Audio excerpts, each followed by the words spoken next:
Hey everyone, hope everyone is back.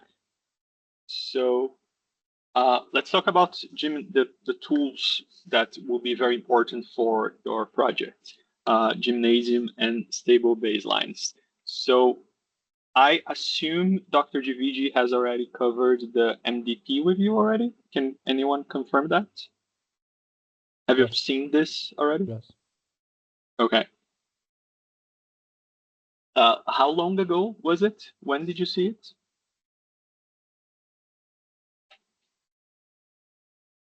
Uh, One day, it, it's Tuesday, I assume. Mm-hmm. Okay. I'm just asking when you saw it because, to get a sense of how familiar you are with it, because after you see it once, you'll see it many, many more times again. And this is RL. This image is basically the core of reinforcement learning. Um, so just to uh, familiarize everyone with it once again, and just as a quick review for uh, uh, everyone. Um, in reinforcement learning, we have an agent that is learning. We will be training its agent to do something for us. And this agent performs actions on an environment. And this environment uh, changes. It's different based on the actions performed. So we we go from a specific state to a different state based on the action performed. Yes, it is possible that the action we performed has no effect whatsoever, but that is in itself part of the learning process. So if you suppose you have a grid world environment and your agent has to move and reach a specific goal, it might be an option to not move, but your agent should know that if it doesn't move, it will not get to its goal. So it is possible that when you perform an action, nothing happens, but that should be part of the learning process as well. And usually we want to perform the actions that will get us closer to our goal, whatever the goal is. So, and the key of the learning process, and this is what you are all studying through the reinforcement learning algorithms, is that my actions will give me a specific reward based on how well they get me closer to achieving that goal. So this is the basis of all RL, and it's the MDP, the Markov decision process. If anyone watching hasn't completely 100% got this, I highly, highly recommend taking a look at the book, Sutton and Barto, Reinforcement Learning. It's online, freely available. It was made publicly available by the authors themselves, so you're not doing anything wrong by getting the book online. The authors published it for everyone online. Uh, this is very important. If anyone has struggled to completely grasp this, it will get worse later. So I highly recommend reviewing this and making sure you completely understand what's involved here. So why am I talking about this? This is not a review class. This is a tutorial. Well, the tools we're going to cover, they focus on different parts of the MDP. So gymnasium will focus on the environment side of things, and stable baselines will focus on the agent. So let's talk about the tools in more detail. So gymnasium, it comes from the OpenAI Gym. OpenAI, the same one from ChatGPT. This was many, many years ago when they were still a nonprofit. But OpenAI Gym is not maintained anymore, and it hasn't been for many years. So Gymnasium was created as an open source alternative. Initially, it was just like migrating things from Gym to this open source version, and it's maintained by the Farama Foundation. Since OpenAI Gym has not been maintained for quite a few years, Gymnasium already is many steps ahead of OpenAI Gym. So when you use Gymnasium, make sure that you're not installing Gym, because Gym is still available for download, but it's just not maintained. And make sure to spell Gymnasium. That said, we often refer to Gymnasium as Gym because it just makes it quicker to say, and because of compatibility with old code, people, even in their code, they import Gymnasium. They do in their Python code, import Gymnasium as Gym. And then whenever they call a Gymnasium function, they do gym dot the function, right? So as I mentioned, Gymnasium is already way ahead than Gym. So initially they tried to be very like 100% compatible with Gym, but since it progressed so much, there's new features, new things going on now. There's not 100% compatibility anymore. Some things will still be compatible, some won't. Some classic Gym environments, they were completely rewritten for Gymnasium now. So it's rare to see anyone using the old stuff. I added a link to the documentation for Gymnasium, but you can easily access it. Just come to Google, Gymnasium documentation. The first link from Farama Foundation. The documentation from Gymnasium is a very good one. I really like the documentation from Gymnasium. It has examples, it has descriptions of things, it has some tutorials on how to do things. So this is what I mentioned. People usually import Gymnasium as Gym. So it's a very good documentation that really helps learning how to use the library.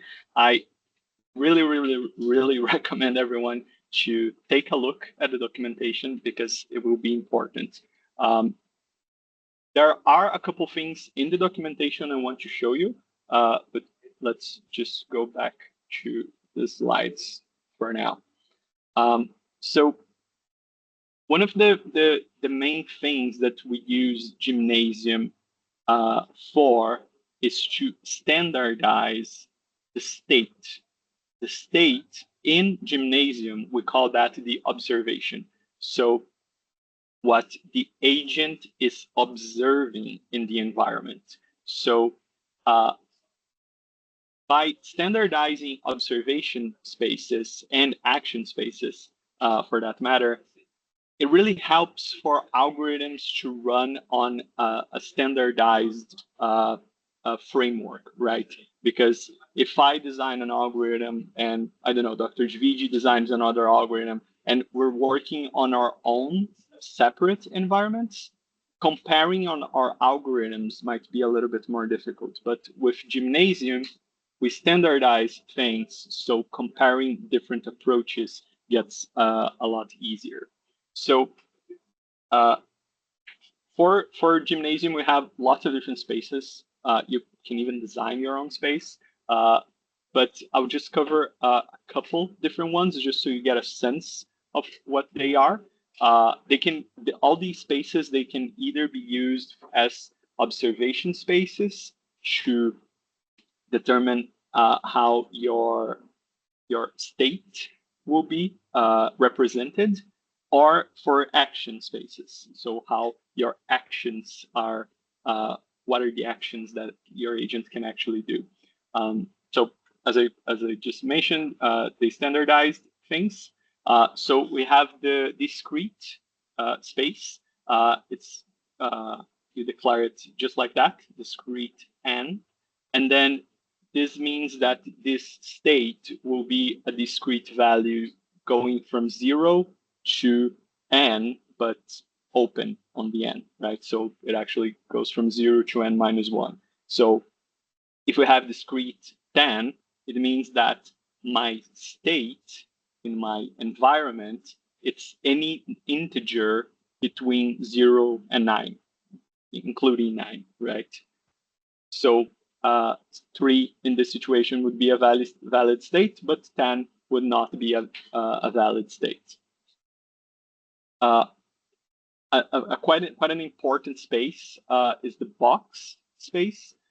This one is for floating point observation values. So we declare the range of values that it can go, so from A to B, and the shape of the array that we're observing. So it will be a shape S of floating point values, and then here A and B, they're inclusive. So both, whatever values you use for A and B will be valid values in your space.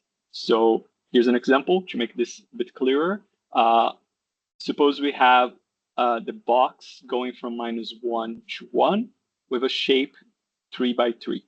So this is a 3 by 3 array of floating point values that range from -1 to 1. So anything in that range is fair game. So a valid state would be 0, 0, 0, 1, 1, 1, -1, -1, -1. But an invalid is anything that goes beyond that range of values, or that doesn't fulfill the shape. That could also be a type of invalid state. So if it's a 2 by 2 or a 4 by 3, that would be invalid. Multi-discrete is one that you will likely encounter if you work on any environments related to games, because a lot of times people use Atari games for RL, and the actions taken in Atari games are usually multi-discrete. So this multi-discrete S is an array of integers in which each value of that array is a range. So this gets a lot clearer if we look at the example. So suppose we have a multi-discrete space of 5 to 2. This means that my expected observation or my expected action is an array where the first value is between 0 and 4. The second and the third value are 0 or 1. So a valid state would be 3, 0, 1, but an invalid state is something that goes beyond that range. Okay. Back to the documentation, we can see here to the left, they have a special section just for the spaces. So if we go to that, you can see here in the documentation, they have a description of things, and then they have the actual functions that are in classes that are used, all the methods, attributes. So here's what they call the fundamental spaces of Gymnasium. I just mentioned box, discrete, and multi-discrete. Multi-binary, I don't think you're likely to use, so that's why I didn't include that one. Box, discrete, and multi-discrete are the most commonly seen ones. But there's also the composite spaces where you have things, state spaces that are more complex. I honestly have never seen a student project using composite spaces, so I don't think you need to worry too much about that. But regardless, I would highly recommend taking a look at the documentation. So suppose we go to multi-discrete.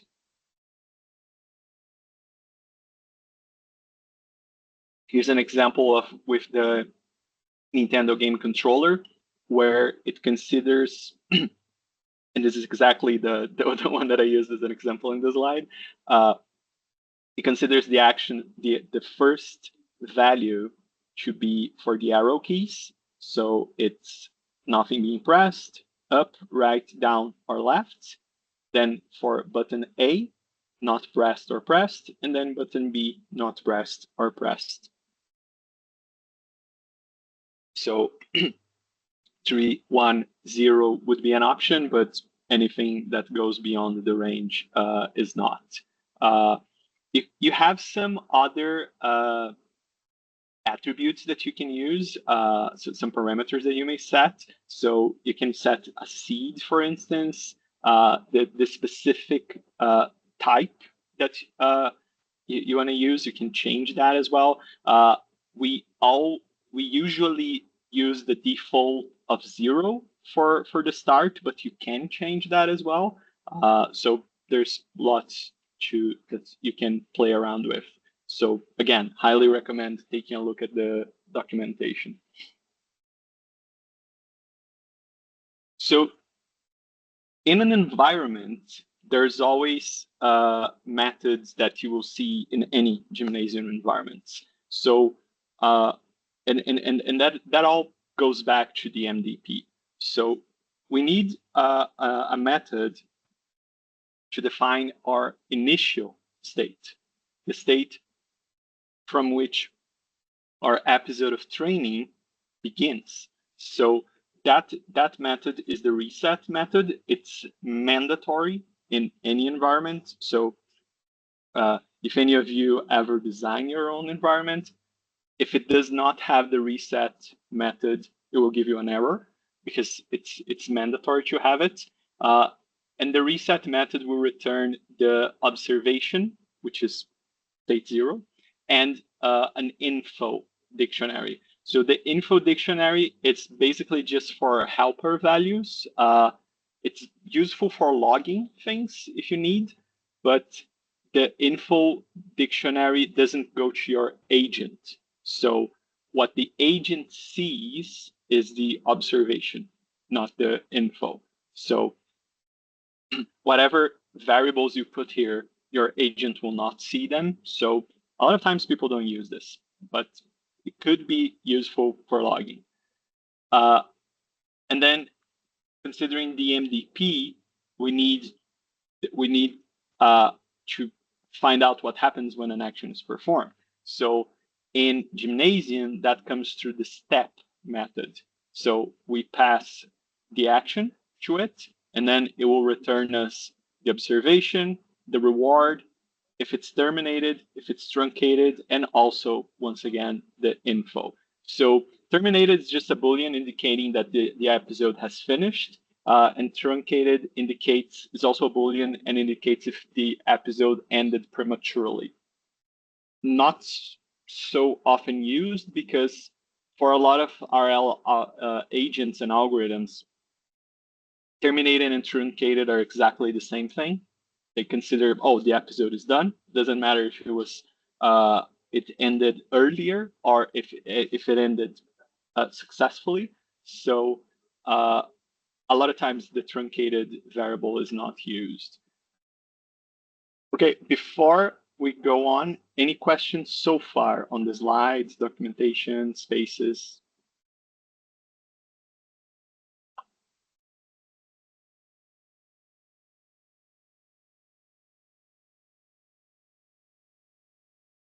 Okay, so time for some hands-on.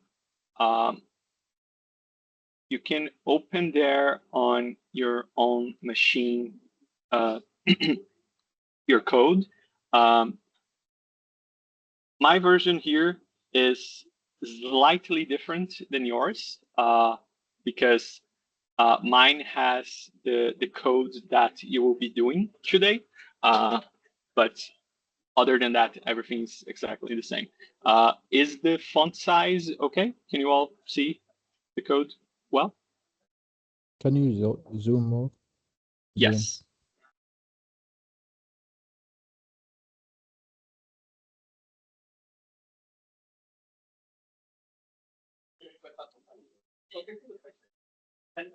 Better now?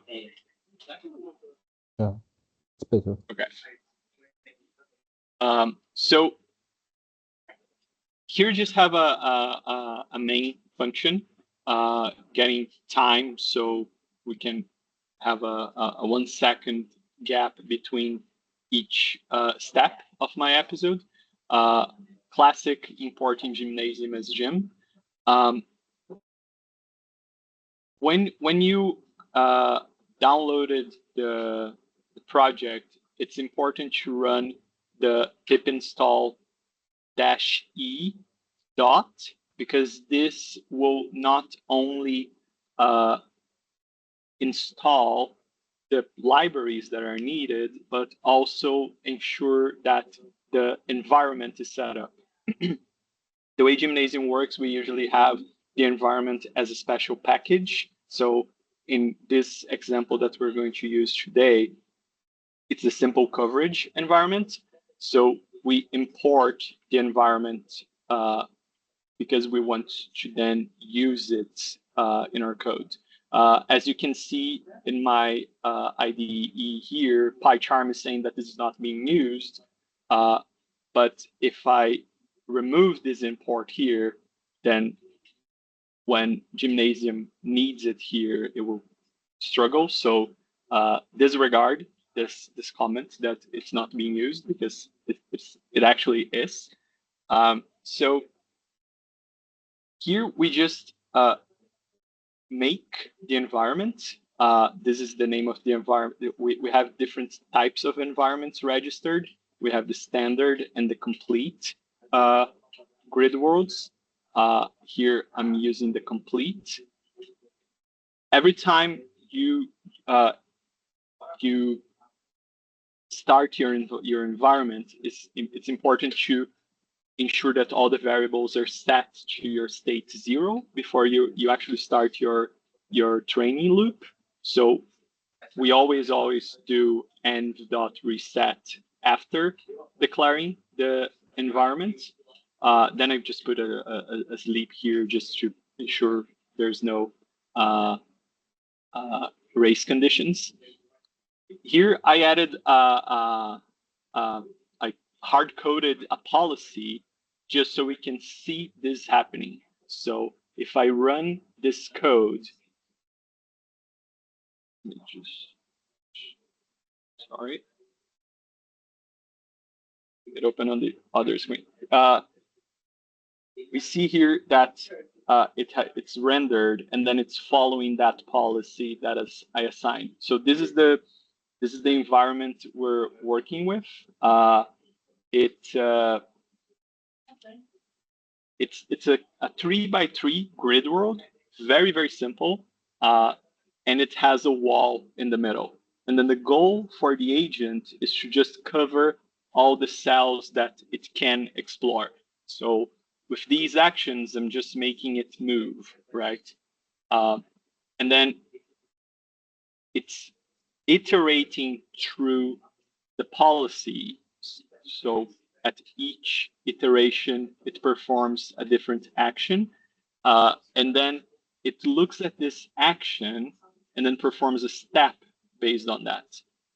We get all those values back. You might notice that I'm not using the word terminated. I'm using done. This is something a lot of people do when working with Gymnasium, because you can change your loop to while not done, and then it keeps going until it finishes. And yeah, and then at the end we close the environment. So I'll just run it once again.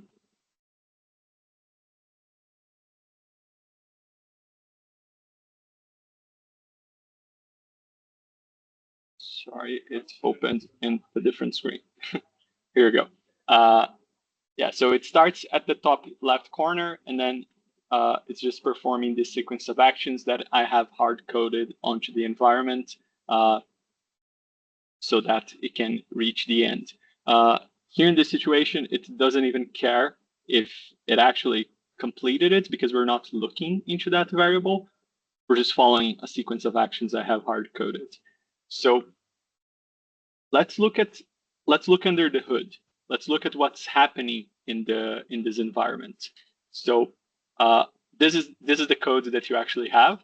If you go to the complete env file, there's nothing here. I have it, and I can submit on OnQ after our tutorial. But the idea is that we're going to fill in some gaps during this tutorial. So here at the top, we just have some like hard-coded global variables to set things up for the environment. So RGB colors, IDs for those colors, and then the actions. So we can see that the actions follow a multi-discrete, they follow a discrete space, and it goes from 0 to 4. So it goes left, down, right, up, and then 4 is stay. So by knowing this, we can decipher this hard-coded policy that I created before. So it starts trying to go left, then down, stays, down, right, up, up, and then left. So you see that I did not hard code the optimal policy. At times, it will do things that it didn't need to, such as staying or going left right at the beginning, because it starts at the top left corner. So going left will not do anything, right? So this is just a possible policy, but it's definitely not the optimal one. So we want our agents to learn the optimal policy, right? And we want to be able to use it in larger environments as well. This is a very, very small one just to make sure we can cover everything in today's class. So the environment is declared here. It's called Simple Grid World. It comes from the GEM class of environments. Some metadata here that doesn't really matter. When we do the gem make, it will run the init method. So anything that you have in the init, it will run when gem make is called. So here we start the grid size. We're doing a 3x3. I hard-coded this grid schematics variable. It's using the color IDs from up here. So gray is the agent, brown is the wall, white is an explored cell, and black is an unexplored cell. And then when we want to render, all these IDs are converted to RGB values. So the way this grid schematics was hard-coded here is that the agent starts at the top left, we have a wall, and then all these 0 cells are cells that are yet to be explored, right? So our grid is an array, an NumPy array of type integer. Here we have the spaces coming. So since we're using a very simple, very small grid, I just hard-coded this array, but we could obviously have done this in a much better way, considering the grid schematics. But basically what I have here is the flattened version of this, the grid. So we have 9 cells here, and for each cell, their possible values go from 0 to 3, right? Because it's n is open, so it considers the color IDs that we can have for each cell. So here we're declaring that this is our space. This is our These are our possible states for our environment. As for the action, we use the discrete 5 because it goes from 0 to 4. If we did 4, it would not include 4 because it's open, right? So we need to do 5. I'm repeating these things about the intervals being open or closed because this is so easy to code. If you're coding quickly, you might get it wrong, and then things don't work, and then you take a long time to realize what was the mistake. So a simplest thing, but important to get right because otherwise it might take some time to fix. These are some attributes for Pygame. So Pygame is the library that made it run on that separate window. Could change these around, but there's obviously absolutely no need. And these are some important attributes that we have. So where does our agent start? Sure, here it's hard coded at the top left corner, but we also have this agent pose variable, which considers the agent position considering the flattened grid. So if the agent was on cell 2, 3, the position would not be 23. It would be 2, 3 is not even valid. That was a terrible example. Sorry about that. Let's do 2, 1. That would be 7, because then we do 3 times 2 plus 1. So it would be in position 7. How many cells can we cover? How many cells do we have that the agent has already covered? The agent starts in the top left corner. So this cell has already been covered. We consider that one. So how many cells are coverable? So how many cells that do not have a wall in them? We just have one cell that has the wall. So 9 minus 1 is 8. Steps is for our episode, for our training episode. If the algorithm reaches the maximum number of steps, it will stop that episode. Since we're just going for a 3x3 grid, 100 should be fine. If I'm not mistaken, you have an assignment that has a grid world, and it's a larger one. I would recommend maybe a larger value than 100 for your assignment, but for 3x3, 100 is perfectly fine. And then game over if the episode has ended or not. This, for us, with this very simple grid world here, won't really be needed. But if we want to add enemies to this grid world, then this variable would be very important. So these are our state attributes. As you can see, some of them are not too important. Some of them are more important. Now, we have the reset method. I'll leave you a few minutes, maybe 10 minutes, for you to code it yourself on your machine. What are the variables that need to be updated in the reset method? So you can fill this block up. Remember, when the reset method is giving me the state 0. So at the very beginning of my episode, what do things need to look like, right? So here we need 6 variables that need to be updated. They are variables that were first declared in our init function, obviously. But which are these variables and how should they be updated? Okay, so I'll give you all 10 minutes to do this little bit, and then we'll continue from there. If you have any questions, feel free to ask.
so that was 5 minutes. Does anyone need more time with the reset method?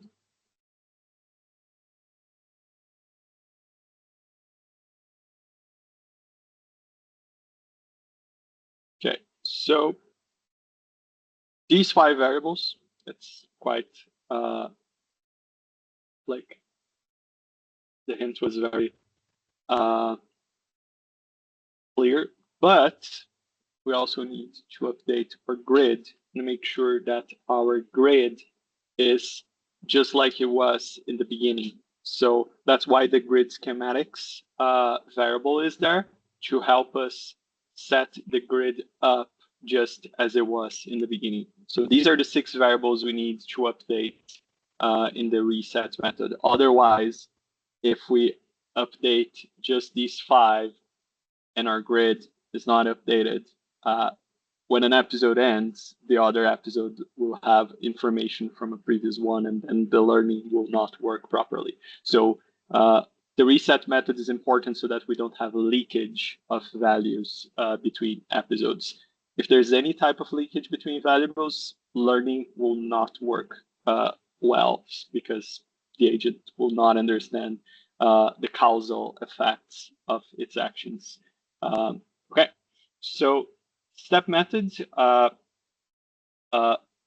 Here I'm just setting up our variables that are returned, but we will want to return accurate values for these variables, right? Again, info is not needed nor truncated, but we want to have proper values for the observation, for reward, and terminated.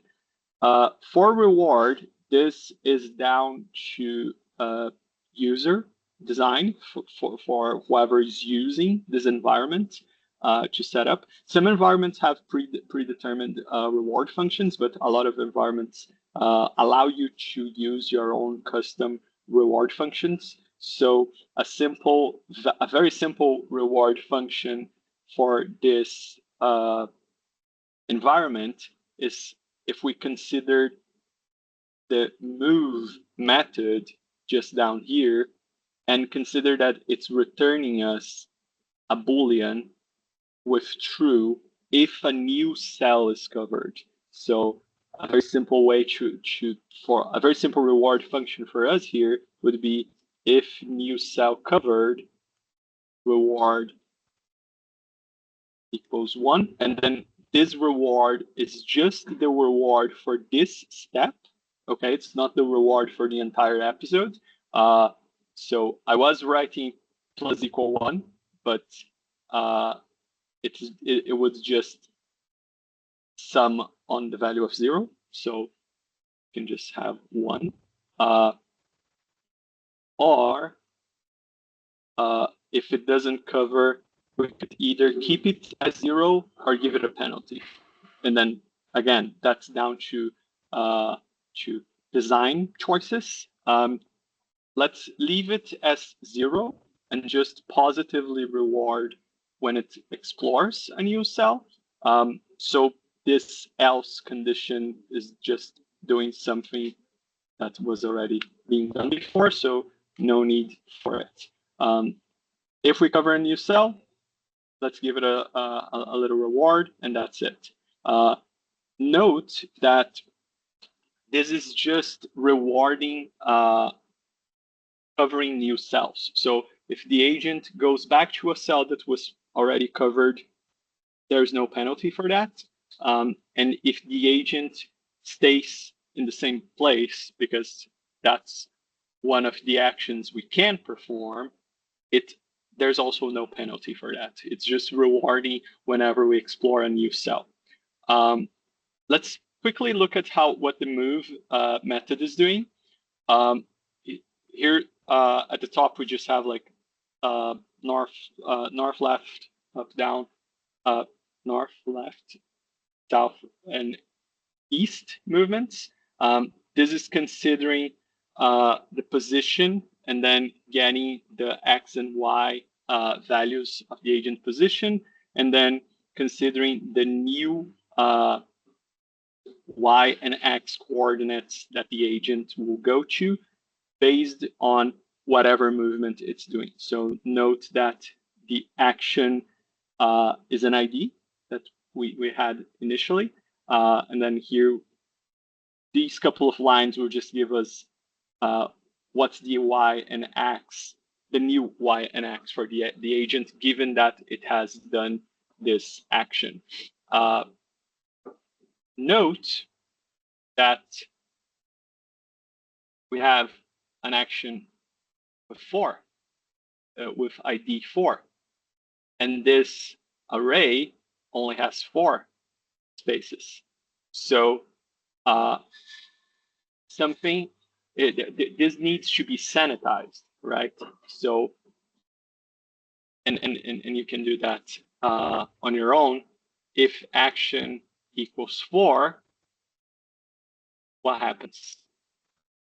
This needs to happen before we go to move, right? So as soon as I finish talking, this is one of the things you will need to consider. So here it's just considering boundaries of the grid world. If it tries to move beyond the boundaries, nothing happens. But if it's within the boundaries, then we check if it's a wall. If it's a wall, nothing happens. Otherwise, we look at if the cell has been covered or not. So we change the color of the grid values. And then if it's a new cell, then we just update the variable and then return that Boolean. So note that the move method, it's already updating for us agent position, and it's already updating the grid with whatever values are needed. It's also updating total covered cells. So these are variables that we do not need to worry about in our step method. So this move method is handy to handle the movement physics, let's call it like that. So this is being covered there. This is covered there. This is fixed for the environment. It won't change between different steps, but this is not. So this is something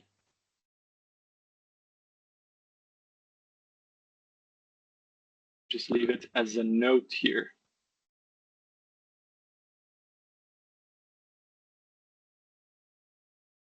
This is something that needs to be updated in step method.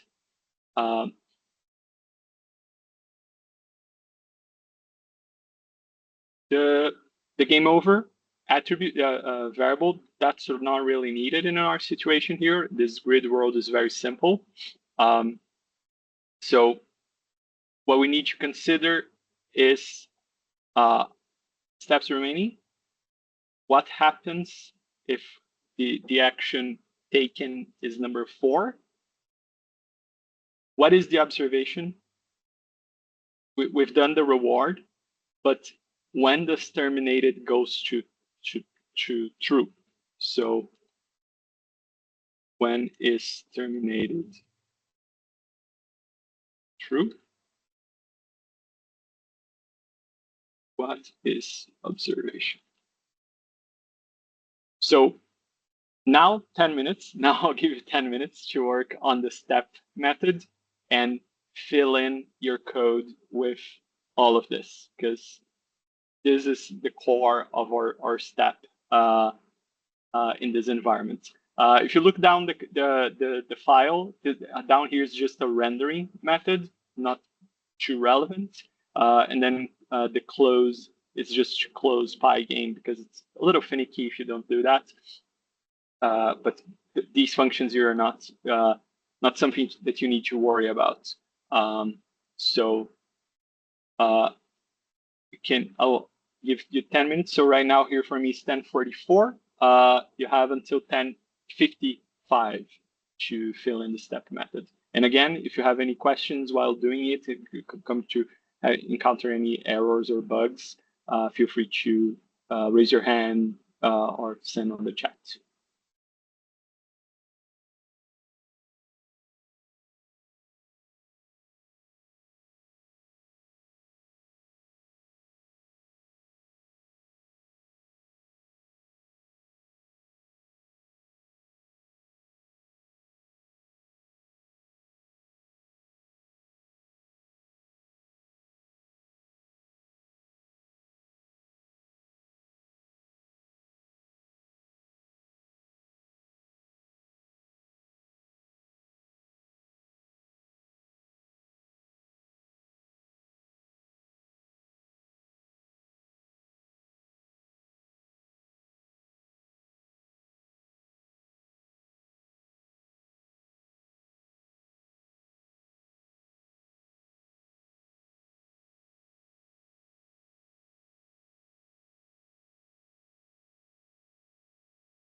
So there's a question there about the reward. We can look back at the MDP for that. So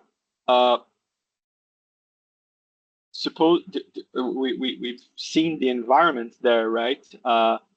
And suppose our agent performs an action that doesn't make it explore a new cell, right? The reward will be the way I coded it there. You may do it differently, but the way I coded it is that it will get a reward of 0. So with yes, all cells will give same reward.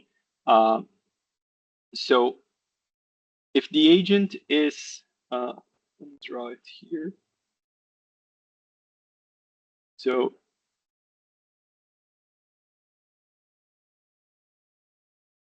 the agent starts at the top left. In the middle, there's a wall. So if it goes right, or if it goes down, it gets a reward of 1. So right or down would be 1. If it goes up, left, or stays, then it's a reward of 0. There isn't a huge incentive for the agent to try and explore all the cells quickly. it's just rewarding, covering the cells. So it staying in place or going left from this state are perfectly fine actions, as long as eventually it goes through all the cells that can be covered, it will fulfill its reward. So with this very simple reward function that I designed, we don't have any penalties for wasting actions, right? And it's fine, you know. So uh, the RL algorithm, because of the diminishing returns, it will, and depending on the values, the hyperparameter values you set up, it will favor episodes that reach the final goal quicker, because then you're accumulating rewards, and the diminishing returns you get from them throughout your steps, those diminishing returns will be lower. You will not be penalized as much. But our reward function itself is not penalizing. If the agent just does a step, rests, does a step, goes somewhere else, you know, it's fine. It's perfectly fine. So this is where reward shaping, as we call it, it's this reward shaping is this process of designing a good reward function. This is not related to the algorithm. This is not related to the environment. That is part of the environment, but it's a challenge on its own. What is the reward function that will make us reach the goal more quickly? I showed you all my project before. When we experimented with having as a reward how much the robot walked, but then it would walk in circles, you know? So it was getting a reward, but it wouldn't walk in a straight line.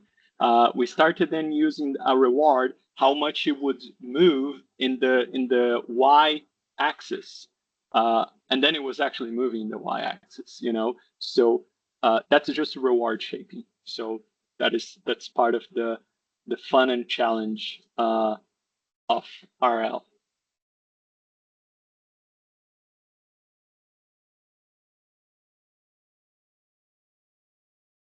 Also, uh, the range of values for your reward, they don't need to be super large. If the final reward for a successful episode is 1, that's fine, because then you can consider decimals, right?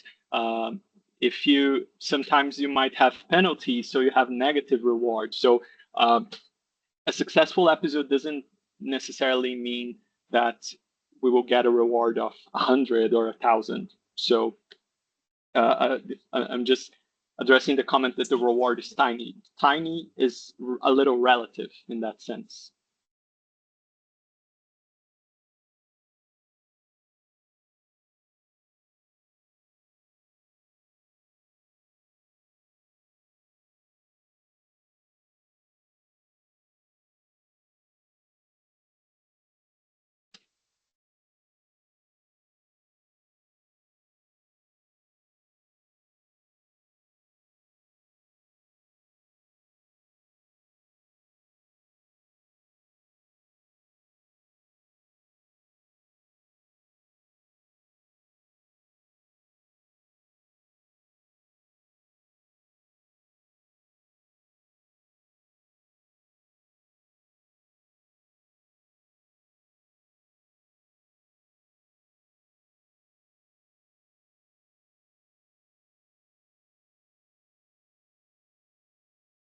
So here's the complete code.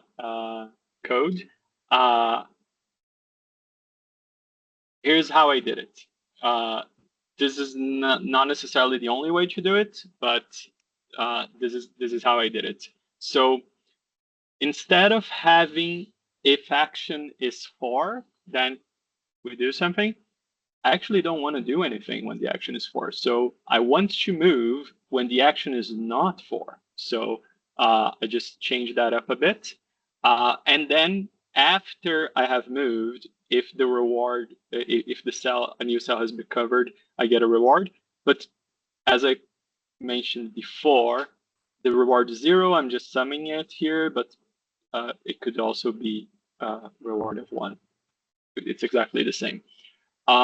Note here at the very top, I am decrementing the steps remaining because when the steps remaining reach 0, I could do this, but generally good practice to like just account for issues, and it shouldn't get to negative, right? But if it stops at 0, doing this or this is exactly the same behavior, right? And doing this instead of this accounts for weird bugs that might happen. So general practice, you can do this. So we terminate our episode either when the steps remaining are 0 or when we have fulfilled our task. So the total covered cells, total cells that our agent has covered is exactly the same as coverable cells. Our observation, we have to flatten the grid. So if you just used the grid value, this is a 3x3 array, and we declared our observation space with a flattened shape. Could we have declared the observation space as a 3x3 array? Sure, but that was not what was done. So we need to flatten it to ensure that they match, that the observation that I'm getting from my step has the same, has expected format that my environment is like it was designed to have based on how the observation space was declared here at the top. So we flatten it. This is the same, and then we just return things.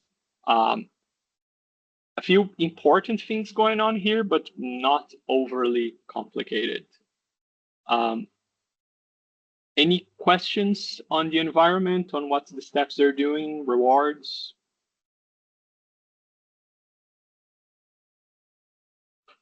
Okay. Awesome. So, oops. Next, we will talk about stable baselines. But before we start on stable baselines, let's take a quick 10-minute break. Everyone can stretch their legs, get some water, and then we'll be back in 10 minutes. Right here for me, it's 10:58, so 11:08. Okay. And if you have any questions, comments, feel free to send them in the chat.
Okay, hope everyone is back. So, stable baselines. Stable baselines handles, just reviewing from the beginning of our slides, stable baselines will handle the algorithm side of RL. It will look into the agent. Gymnasium covered the environment, covered how reward goes, what are the states, what are the possible actions that can be taken. Stable baselines will do the difficult work and sometimes quite complex of learning the actual reinforcement learning that's going on. So it's used to standardize algorithms, how it particularly works very well with Gymnasium. So all of those functions and standards that Gymnasium has, stable baselines has similar standards and works very well with those. They're really made to be used together. And it has lots of helper wrappers and integrations. So you can take a look at the documentation, and I'll show you the documentation soon. But what I mentioned about the project of using TensorBoard, I particularly recommend TensorBoard because it's very easy to integrate TensorBoard with stable baselines. And a very nice thing of stable baselines is that it has several reinforcement learning models. So you will see in class SARSA and Q-learning. DQN is the deep learning version of Q-learning. So Q-learning, as you will learn, it uses a table, the Q table. That's why it has that name, Q-learning, because it uses the Q table.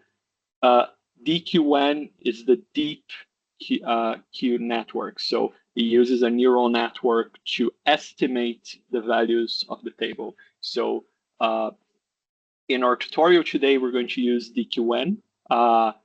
You can read more about how it works later. Some of these algorithms here are way more complex, but DQN is one that is closer to the classic stuff that we study in the course.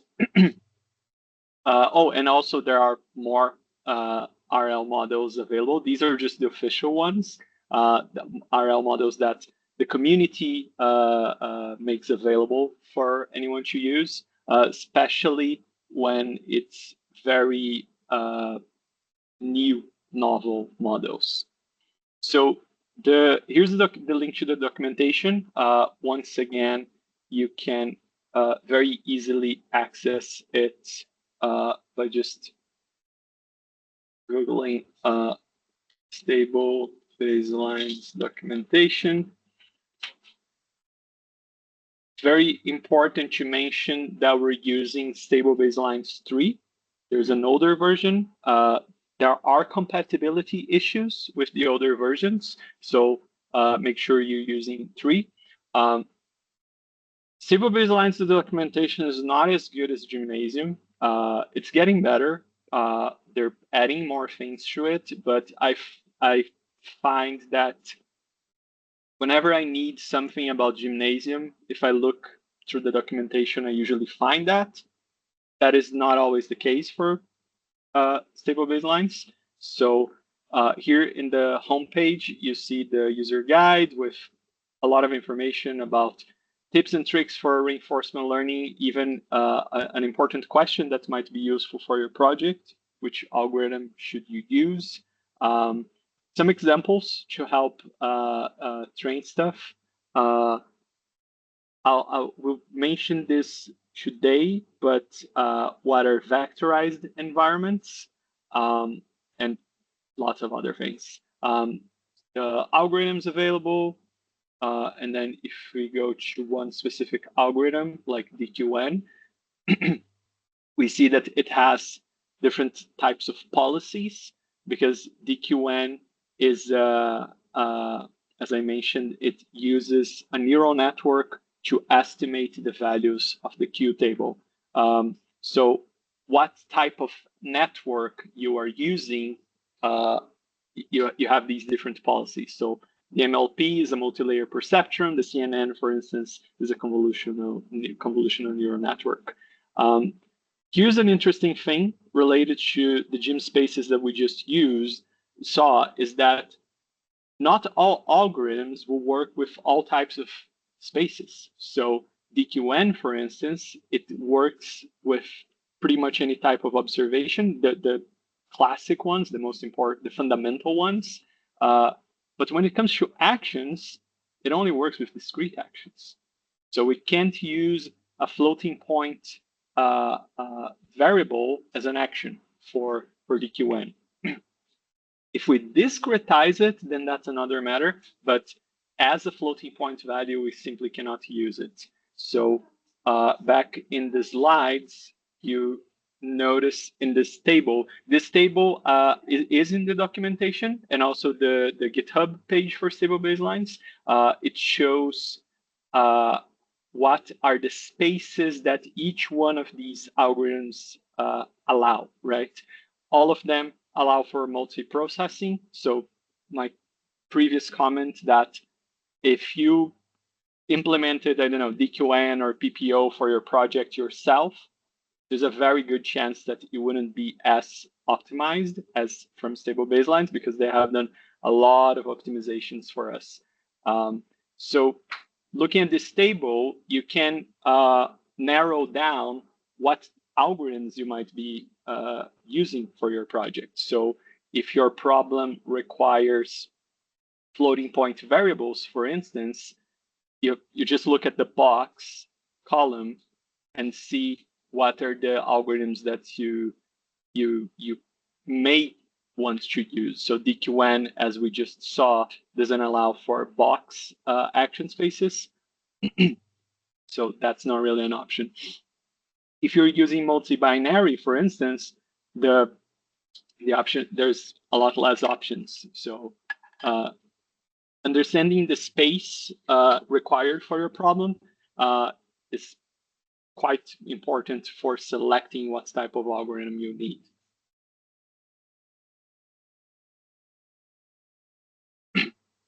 So here in the documentation, we have a little example using DQN. And then what these are all parameters we can use for the algorithm. You will see that a lot of the training hyperparameters we have, they're usually here. So things such as the gamma, the learning rate, buffer size, and a lot of things we don't need at all. If you notice the example here, like they're not using all those. They're actually very simple. But there's a lot that can be used here. And then there's an explanation of a simple explanation of what each one of those parameters does.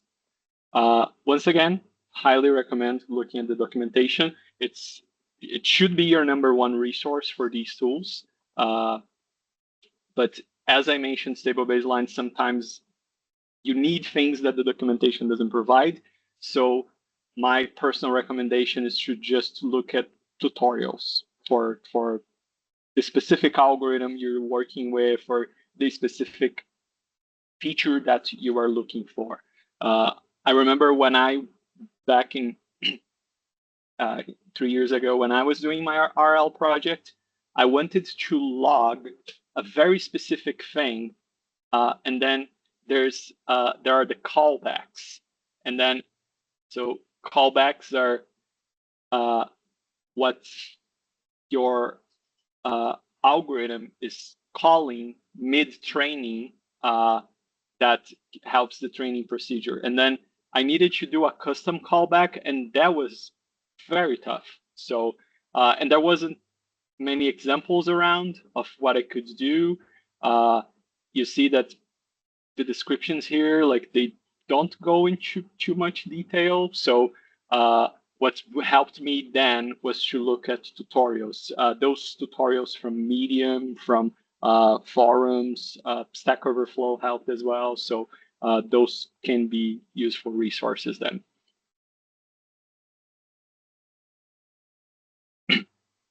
So that's it from stable baselines. The idea behind the library is very simple. So we can see how it works in practice. So I have here the complete version of the tutorial. The only difference is that those things you have all written, the codes that you have written on the environment before, it's all done. But you should all have this model.py file.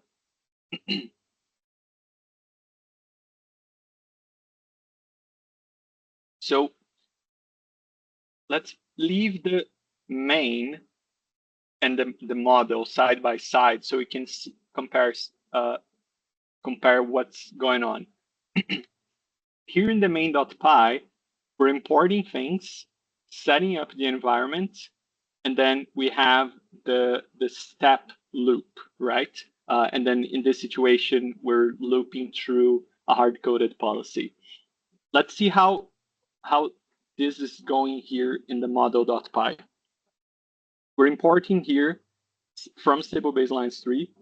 Important reminder, you must put the 3 here.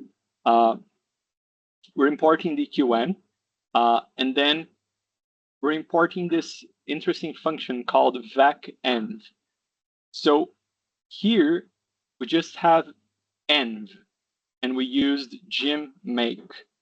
Here we have a vac_env. So this is what we saw briefly in the documentation. These are called vectorized environments. What this does is that it creates multiple environments for us so that our agents can train in parallel. So here, I'm not just creating one environment like I did on the left. I'm creating 4 so that my agent trains more quickly.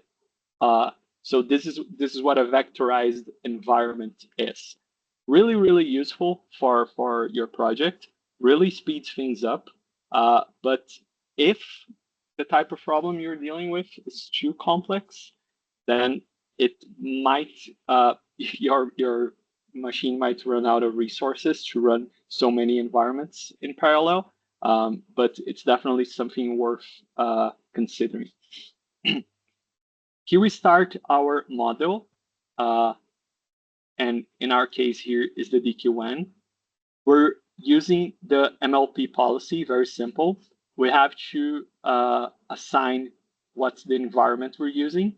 So this second value here, it can be either a vectorized environment or a regular environment that was declared with gym make. This is just a verbose flag, so how much information we want to see while it's training, and where should it save the training log. So I'm saving it here to the TensorBoard folder. It might be difficult to see here on the left of the screen, but I have a folder here with a couple different runs, and then we can use TensorBoard to plot those for us. Here we determine for how long will my model train. This is where it gets a little bit tricky because we're not telling stable baselines how many episodes we want to run. We're telling how many steps. So you have to do you have to do a little bit of math because we usually think how many episodes we want to run. We don't think how many steps. So in our environment, we let it run for 100 steps, right? So if I want to run for 100 episodes, then I have to do 100 times 100, and that's 10,000. The reason stable baselines consider steps and not episodes is because episodes may end prematurely, or they might take a long time. Sometimes environments don't really have uh, uh, uh, a termination condition based on the number of steps. Sometimes the episodes can run indefinitely. So that's why table-based lines considers total time steps here. This is just to determine how my logs should be named. So I'm using dqn underscore run. So all my folders that have the logs, they will be called dqn run and then a number. So since you can't see the folders there, they look like this.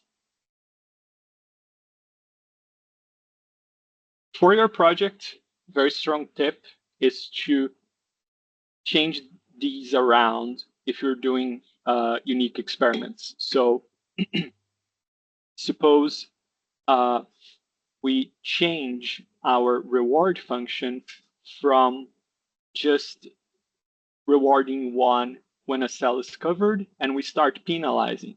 So we could name this reward penalizing. And that would help us when we look through the logs to see, well, this run, these runs at least, is when we implemented the penalization. Because if you leave everything like this, when you have 20, 30 runs, then it makes it difficult to assess which one is which, right? This saves our model.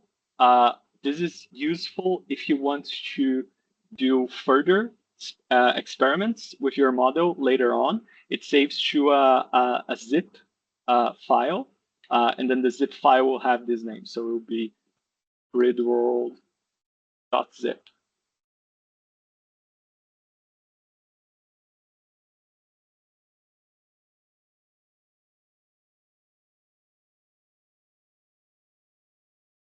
For the for in total, let me remember.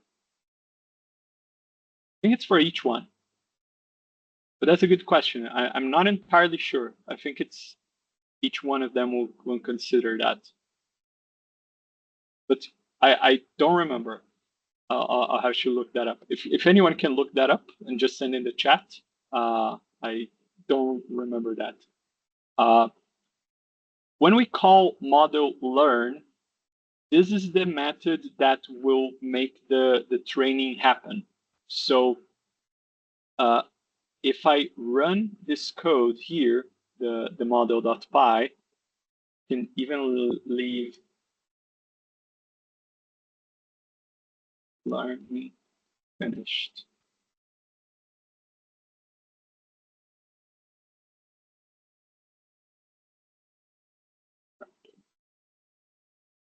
Just leave like some prints just to see how it goes.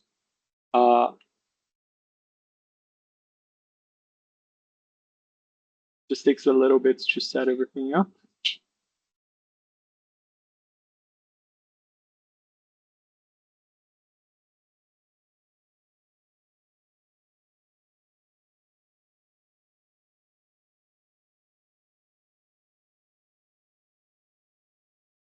So started learning.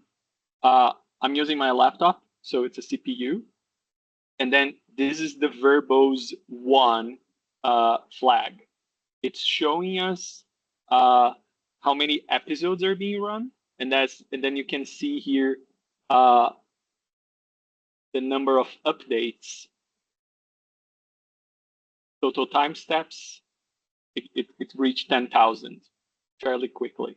So the learning happens here through model learn. And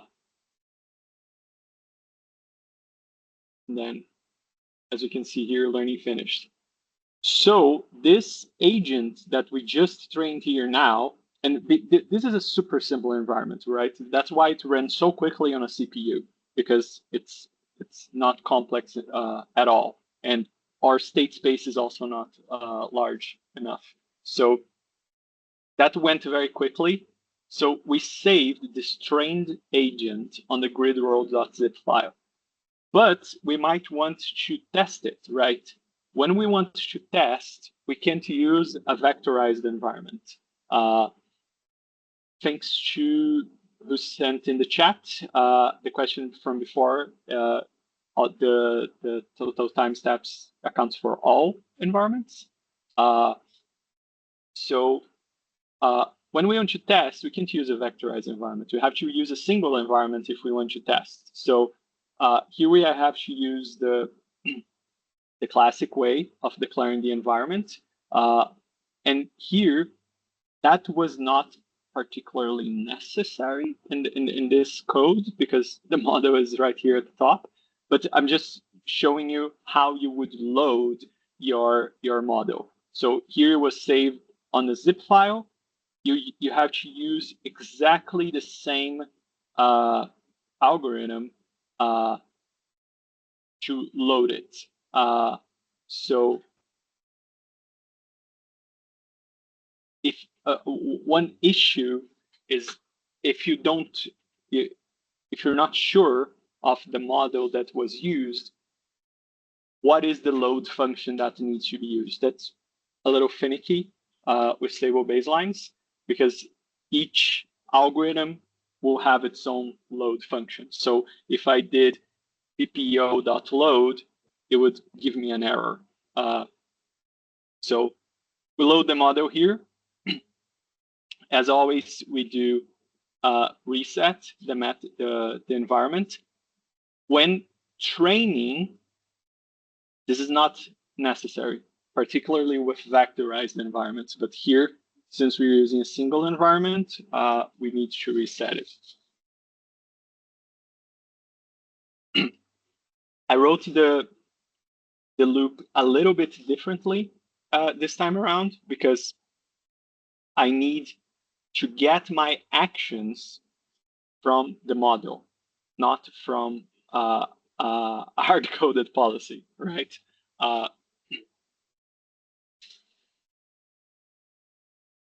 From the observation provided to the model, I will be able to get what is the action that should be taken. So to get to that action, we do model predict, and then we pass the observation. Here, we're using state 0, the very first state from our episode. It will also give us this second variable, but it's not needed for us here. Through this action, we use this action in our environment, and then we get all those variables that we've seen before. And then if this step gave us a reward, it will be in this variable rewards, which should in truth be called reward, not rewards. What we're doing here was we're accumulating the total rewards throughout the entire episode. And then there's just a simple time.sleep here, just to see it all happening. The training happened here at the top already, so we can comment this out just so you can see the testing happening. So I'll run this again, and it will pop up a Pygame window in my other screen.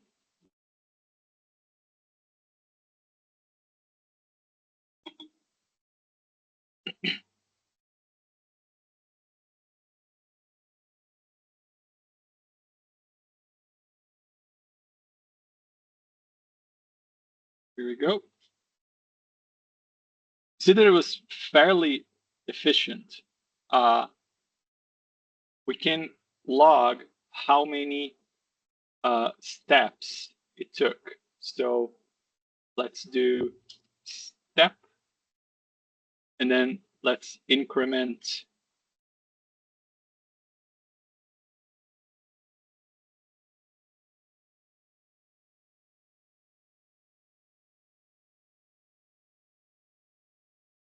so we can see if it was an optimal policy or not.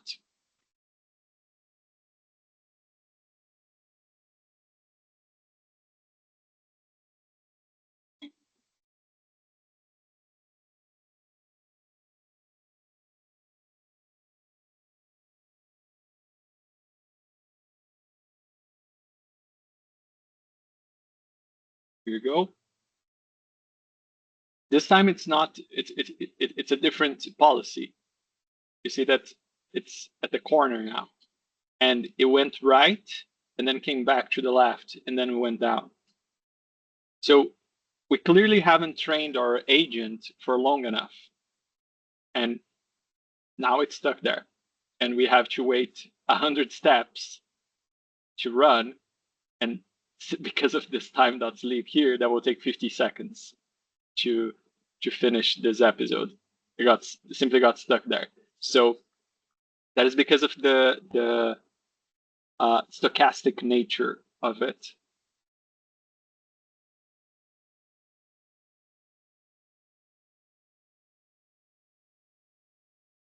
So question about the actions and states for the vectorized environment. So yeah, here it got to 100, right? This part at the bottom here, we are using a single environment, right? The vectorized environment is only used here at the top when we are calling stable baselines. So stable baselines itself is in having 4 different instances of environments, and then it has 4 agents in each environment doing actions and getting the observation from those actions and the reward from those actions. And then it's using all those environments together for unified learning. So let me, I don't remember if there's a, no. Yeah, this is what I mentioned about the documentation not being the best. I remember seeing an image in the past about vectorized environments, but it was clearly not here. Yeah, but that's how it will work. Stable baselines will have 4 different environments. Each environment has its own observation, its own reward, and then all of these are used for the agents to be updated so that the learning kind of happens in parallel, you know? We are not directly accessing those vectorized steps or rewards. We just give them to stable baselines so that it speeds up training. Could we use the regular environment? Definitely. But if we use the vectorized version, then it speeds things up. Did that make it clear to whoever made the question?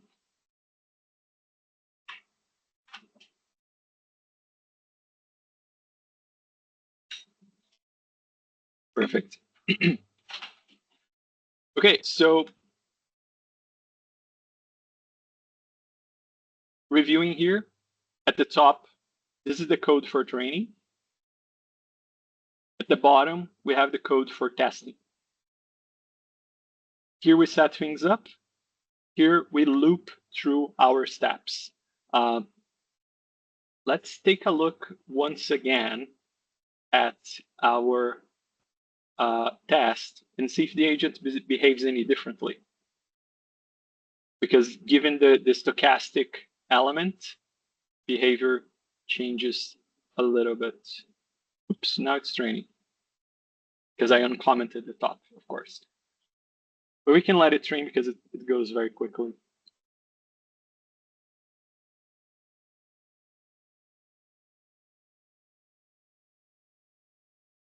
It was very efficient. I wasn't quick enough to put the Pygame window in the right screen. As you can see, this was an optimal policy. it did explore all 7 cells that needed exploring in 7 steps. So this went very well. So any more questions here on code, on stable baselines? So this model.py file is a very good skeleton for your own project. Feel free to use this as a starting point for your own code, because you can then just import the algorithms that you're using in your project. You can set it up based on the environment you're using, and set everything up. But the main structure, this macro structure of having training and then testing, the order in which things need to be declared, this is standard, and this will be the same no matter what type of project you do. So feel free to use this as a starting point.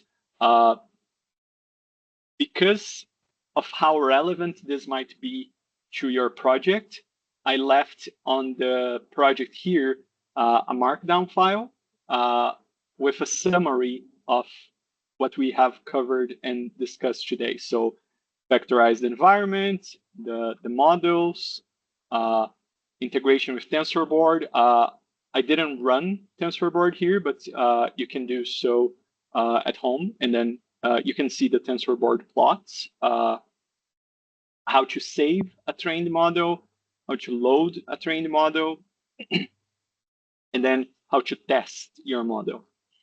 So here at the bottom, I have left 2 exercises which relate to stable baselines, but also with the discussions we had before about rewards, because the most interesting thing to see how reward shaping is important to RL is to see it happening, right? So these 2 exercises are simple, and you don't have to submit anything. This is for your own learning, your own practice. So in the complete env.py, in your situation, you can use the env.py. In the step method, change the reward function to make the agent receive a penalty in case it uses the select, the state action, which is the action that it doesn't do anything and doesn't move. So with this new reward where state is penalized, train the DQN agent again, and then analyze the plots. How does the reward function affect the length of the episode and the average of reward? So this is something that it's good for you to look after it has ran. So you can do those changes. Use the same model.py file.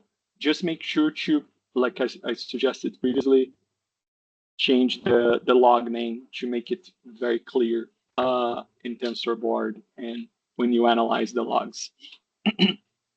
The second exercise is to put the reward function back, but now use a different algorithm. And then you can go to the stable baselines documentation and select an algorithm that will work with our environment.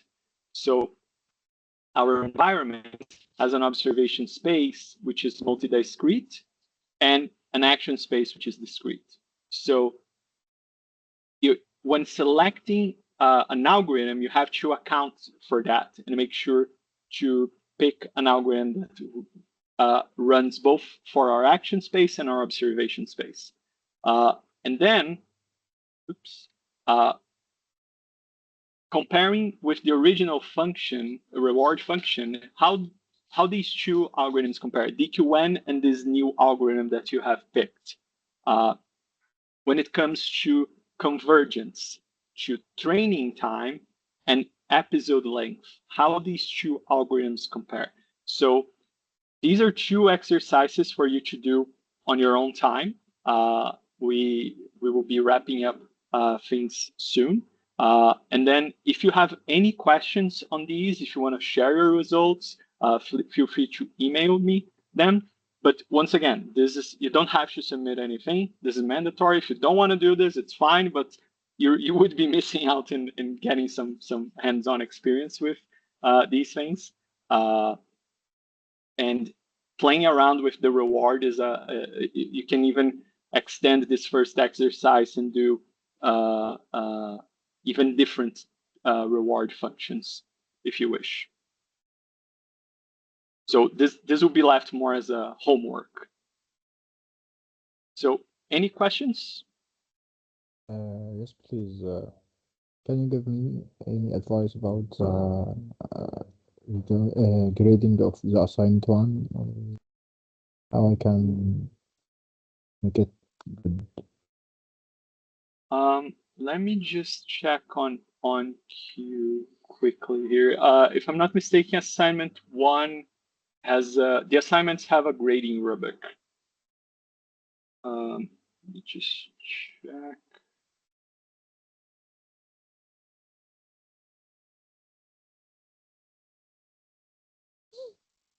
Yeah, so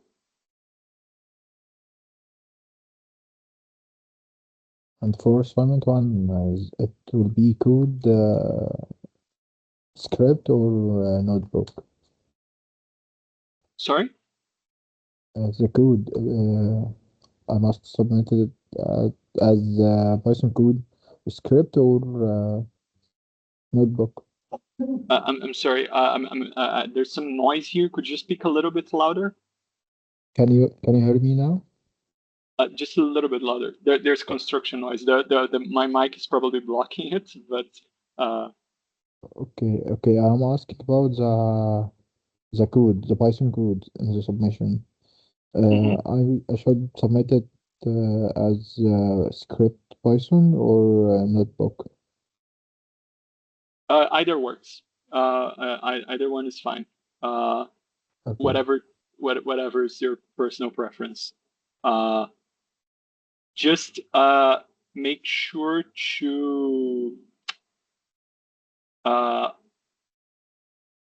have the code and the report. And if you can submit the report as a PDF, the PDF could even be from a notebook, but I need to have code and report, because if I want to run the code, I can. And if I just want to read the report, I can, Okay.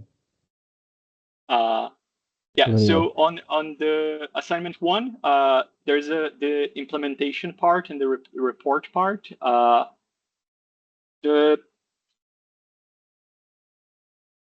Here we're looking at the correctness of the implementation. For the coding part, just write code that could be understood by someone else. Make sure your variables are clearly named, and leave some comments on the code. Try to keep it organized.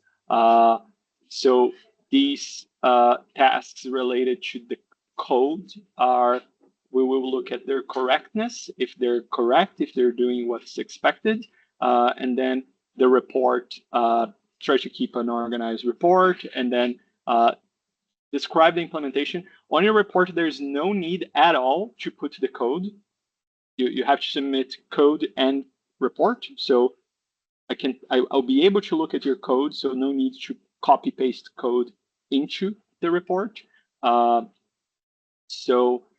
Just describe ideas and strategies you used during your implementation. So if you did object-oriented programming, like you don't have to give a step-by-step breakdown, like a textual description of your code. Like, again, I can see your code. And then results, discussion of results. And this part is very important. Analyzing the convergence, if it converged or not, and its effectiveness. So this is a very important part of your report. And for the code, for assignment 1, it's very straightforward to find out if your code is working well or not, because you can see it converging or not. But it should converge. Yeah. Any more questions? Very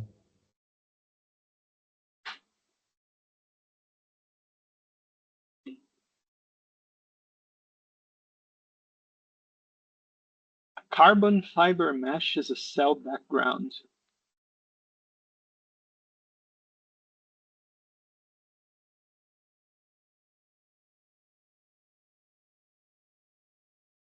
I'm not sure I understood the question.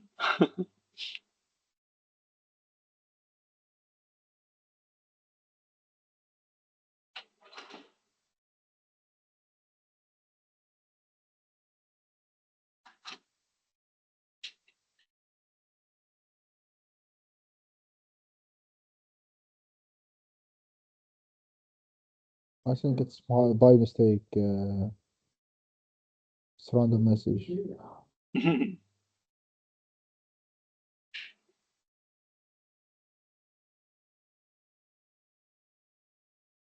No worries. So if you have any questions on today's tutorial, feel free to email me. These two exercises in the stable baselines markdown file, they're left as homework. So have fun doing them, and feel free to send me an email with your results if you wish. But once again, there's no need to submit any of this. Hope you enjoyed today's tutorial. Hope it was helpful. Best of luck in your projects, and I will look into the groups on OnQ shortly after the class. So hope you all have a great evening there, and best of luck with the project.